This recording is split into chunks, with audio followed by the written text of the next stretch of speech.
Taste the Daily.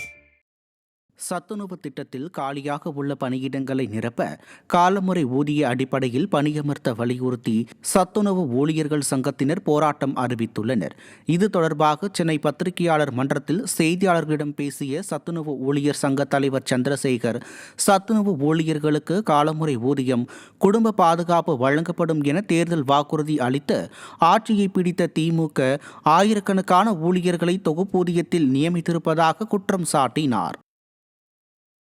கட்டடம் இருக்கக்கூடிய இடத்திலே கட்டடம் கட்டுகிறார்கள், பாத்திரங்கள் இருக்கக்கூடிய இடத்திலே பாத்திரம் வாங்கி போடுகிறாரு.